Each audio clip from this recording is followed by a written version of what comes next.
IAS institute నిర్వహిస్తున్న all India scholarship exam pass అవ్వండి. 2 years ఫీజులో 50% మాత్రమే పే చేయండి. మీరు చికెన్ తింటున్నారా? అయితే కాస్త జాగ్రత్తగా ఉండండి. మీరు ఇష్టంగా తినే కోడి కూరతో మీ ఆరోగ్యం పాడవచ్చు.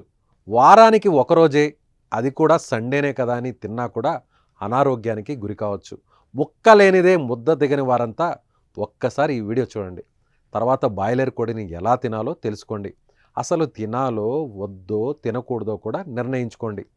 చికెన్ అంటే ఎవరికి ఇష్టం ఉండదు? చాలామందికి ఇష్టం.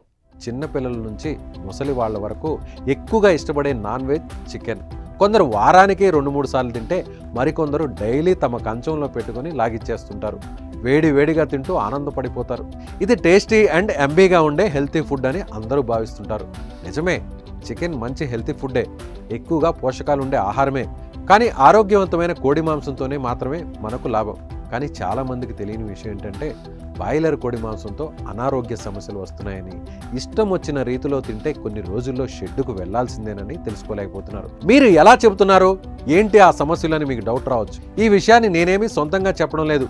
నేషనల్ ఇన్స్టిట్యూట్ ఆఫ్ న్యూట్రిషన్ శాస్త్రవేత్తలు చేసిన పరిశోధనలో వెల్లడైన విషయాన్ని మీ ముందుకు తీసుకొస్తున్నాను. అసలు వారు చేసిన పరిశోధనలు ఏంటి? వాటిలో తేలేదేంటి?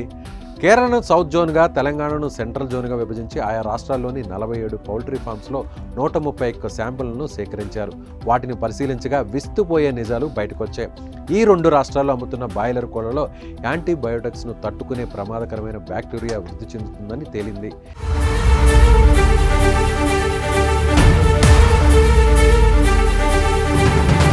ఈ కోళ్ల రెట్టలో విరోచనాలకు కారణమయ్యే ఈకోలి, చర్మ వ్యాధులకు కారణమయ్యే స్టెఫిలోకాకస్ అరియస్తో పాటుగా సుడోమోనాస్ ఎరుగినోసా, బ్యాక్టీరియోడ్స్ ఫ్రాజిల్స్ వంటి హానికరమైన బ్యాక్టీరియా ఆనవాళ్లను సైంటిస్టులు గుర్తించారు.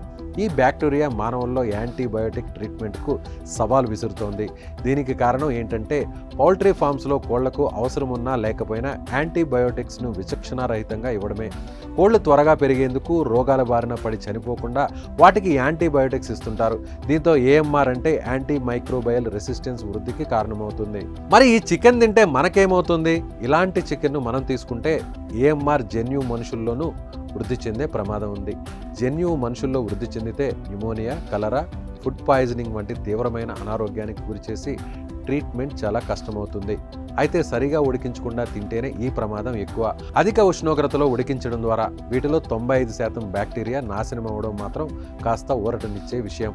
తెలంగాణతో పోలిస్తే కేరళలోనూ యాంటీ మైక్రోబయల్ రెసిస్టెన్స్ జన్యువు తీవ్రత ఎక్కువగా ఉన్నట్లు సైంటిస్టులు డాక్టర్ శోభి వేలేరి, సంయుక్త కుమార్ రెడ్డి తెలిపారు. ప్రజారోగ్యానికి హాని కలిగించే యాంటీ మైక్రోబయల్ రెసిస్టెన్స్ను పర్యావరణ వ్యవస్థలో వ్యాప్తి చెందకుండా ప్రభుత్వం తక్షణమే అరికట్టాల్సి ఉందన్నారు. బాయిలర్ కోడి కంటే నాటుకోడి ఆరోగ్యానికి తగిన పోషకాలను అందిస్తుందని నిపుణులు చెబుతున్నమాట. కానీ ప్రస్తుతం ప్రజలంతా బ్రాయిలర్ కోడిని తినేందుకు ఆసక్తి చూపుతున్నారు. అయితే శాస్త్రవేత్తలు చెబుతున్నట్టు ప్రభుత్వం వీటిపై చర్యలు తప్పక తీసుకోవాలి. కోళ్ల పెరుగుదల, అనారోగ్యాలకు గురి కాకుండా ఉండడం కోసం వాడుతున్న ఇంజెక్షన్లపై దృష్టి సారించాలి. అప్పుడు ఈ సమస్యకు పరిష్కారం దొరుకుతుంది. లేకపోతే బాయిలర్ కోడితో అనారోగ్య సమస్యలకు గురి కావాల్సిందే. చికెన్ ప్రియులకు ఇది ఇబ్బందికరమైన వార్తనే, కానీ తినేటప్పుడు కాస్త ఆలోచించండి.